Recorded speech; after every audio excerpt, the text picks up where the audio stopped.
ISKCON ବାଲାଙ୍କୁ ଯଦି ରଥଯାତ୍ରା କାଲି ଯୋଉଠି ଦେଖିବ ଗୋଡ଼େଇ ଗୋଡ଼େଇ ବାଡ଼େଇବ ଭାଇମାନେ, ଭରା ବାଡ଼େଇବ, ଭୁବନେଶ୍ୱର ଯୋଉଠି ଦେଖିବ ତାକୁ ବାଡ଼େଇବ।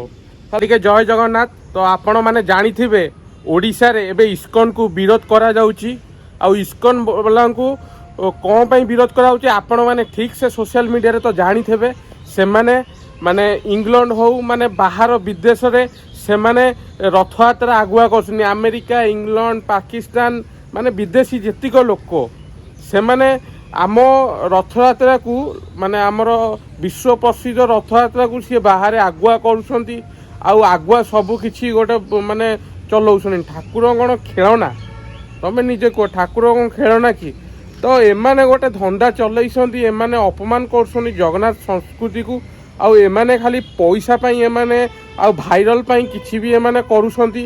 ଆଉ ଏମାନେ ଭୁବନେଶ୍ୱରରେ ଯେଉଁ ଇସ୍କନ ବାଲା ଅଛନ୍ତି, ମୁଁ ଥରେ ଯେତେବେଳେ ପୁସ୍ତକ ମେଳା ଯାଇଥିଲି ଆର ବର୍ଷ, ମୋତେ କହିଲେ ଏଇ ଓଡ଼ିଆ ଭାଗବତ ବହି ନିଅନି, ଆଉ ଏଇ ଭାଗବତ ବହି ନିଅନ୍ତି। ସିଏ ଗୋଟେ ସଂସ୍କୃତ ଭାଗବତ।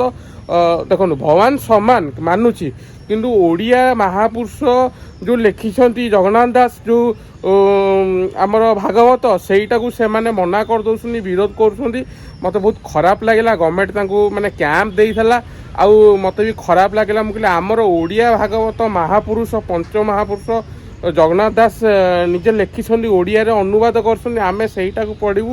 ସେଥିରେ ଜଗନ୍ନାଥ ମହାପ୍ରଭୁଙ୍କ ଫଟୋ ଥିଲା। ସେଇ ଫଟୋଟାକୁ ସେଇ ଯେଉଁ ଥିଲା ଭାଗବତଟାକୁ ସିଏ ମୋତେ ମନା କଲେ।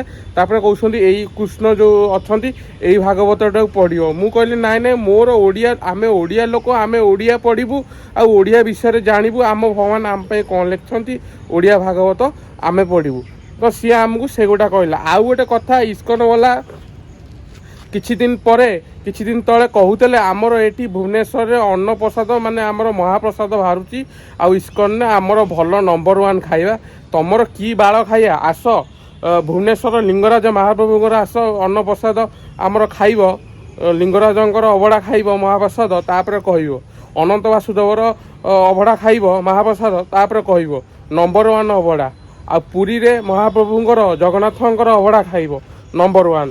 ବୁଝିପାରୁଛ ତ? ଇଏ ସବୁ ନମ୍ବର 1 ଜିନିଷ। ତମେ ନମ୍ବର 2 ଜିନିଷ ୟୁଜ୍ କରିକି ତମର ଭେଜ୍ ନା ନନ୍ ଭେଜ୍ ମୁଁ ଆଜି ପର୍ଯ୍ୟନ୍ତ ଜାଣିପାରିଲିନି। ତମେ ଇସ୍କନ ବାଲା ବକଲିଆ ଏଇସବୁ ମାନେ ପାଲା ଚଲଉଛ, ଆଉ ଆମ ଠାକୁରଙ୍କୁ ନେଇକି ବାହାରେ ରଥଯାତ୍ରା କରଉଛ। ବୁଝିପାରୁଛ ତ? ହେଲା, ତମେ କିଛିଟା ବହକଲିଆ ଇସ୍କନ ବାଲାଙ୍କ ଯୋଗୁଁ ଏଇସବୁ ପ୍ରୋବ୍ଲେମ୍ ଚାଲିଛି। ଆଉ ରଥଯାତ୍ରା କାଲି ଯଦି କିଛି ପ୍ରୋବ୍ଲେମ୍ ହେଲା ସବୁ ଦୋଷ ତମର। ଆଉ ତମଙ୍କ ଯୋଗୁଁ ସବୁ ଆଜିକାଲି ଡିଷ୍ଟର୍ବାନ୍ସ ଚାଲିଛି। ମହାପ୍ରଭୁ ଜଗନ୍ନାଥ ମାନେ ବର୍ଷା କରୁଛନ୍ତି। ତମର ସେ ଯେଉଁ ପାପ, ତମେ ଯେଉଁ ପାପ କରୁନ, ସେ ଯେଉଁ ପାପ ସବୁ ତମ ଉପରେ ସବୁ ପଡ଼ିବ। ତମେ ଏଇ ଓଡ଼ିଆ ଲୋକଙ୍କୁ ହଇରାଣ କରନି। ତମେ ଆମ ଜଗନ୍ନାଥ ମନ୍ଦିର, ଲିଙ୍ଗରାଜ ମନ୍ଦିର ଏସବୁ ମନ୍ଦିରକୁ ତମେ ଆସନି। ତମର ଔକାତ ନାହିଁ। ତମେ ସେଇ ଫରେନ୍ରେ ସବୁ ଗାନି ମସ୍ତାନି କର।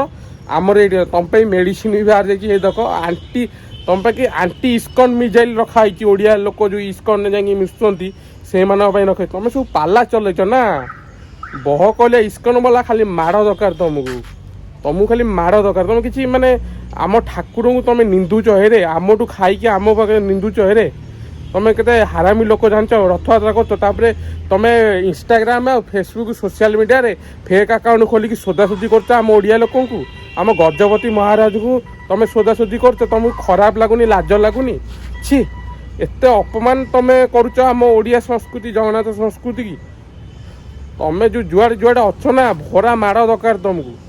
ହେଲା, କ'ଣ କହିବ ମାନେ ମାନିବାକୁ ପଡ଼ିବ। ମାନେ ତମେ କ'ଣ କରୁଛ ଶଳା? ତମେ କ'ଣ ବୁଦ୍ଧି ସୁଦ୍ଧି ଅଛି? ଇସ୍କନ ବାଲାଙ୍କୁ ଯଦି ରଥଯାତ୍ରା କାଲି ଯୋଉଠି ଦେଖିବ ଗୋଡ଼େଇ ଗୋଡ଼େଇ ବାଡ଼େଇବ ଭାଇମାନେ, ଭରା ବାଡ଼େଇବ, ଭୁବନେଶ୍ୱର ଯୋଉଠି ଦେଖିବ ତାକୁ ବାଡ଼େଇବ। ହେଲା, ସରକାର ଆମର ମୋହନ ମାଝୀ ସାର୍ ଅଛନ୍ତି ଆମ ବ୍ୟାକ୍ ସପୋର୍ଟରେ। ହେଲା, ଆମର ଗଜପତି ମହାରାଜ ଆମ ସହିତ ବ୍ୟାକ୍ ସପୋର୍ଟ। ଆମ ଟୋଟାଲ 3-4 କୋଟିର ଓଡ଼ିଆ ଲୋକ ଆମେ ଅଛୁ ଆପଣଙ୍କ ସହିତ। ମାନେ ଆମ ଓଡ଼ିଆ ଭାଇମାନଙ୍କ ପ୍ରତି ଆମେ ଲଢ଼େଇ କରିବୁ। ଇସ୍କନ ମାନଙ୍କୁ ବାହାର କରାଯାଉ ଓଡ଼ିଶାରୁ। ବହକଲିଆ ଇସ୍କନ ବାଲାଙ୍କୁ ଓଡ଼ିଶାରୁ ବାହାର କରାଯାଉ। ଜୟ ଜଗନ୍ନାଥ। କାଲି ରଥଯାତ୍ରା, ହାପି ରଥଯାତ୍ରା ସମସ୍ତଙ୍କୁ। ଆଉ ଭିଡ଼ିଓଟିକି ଜଲ୍ଦି ସେୟାର କରନ୍ତୁ। ତ ମୋ ଥମ୍ବନେଲ୍ ଦେଖିକି ଇସ୍କନ ବାଲାଙ୍କର ଗାଣ୍ଡି ଫାଟି ଯାଇଥିବ। ଜୟ ଜଗନ୍ନାଥ, ଜୟ ଲିଙ୍ଗରାଜ।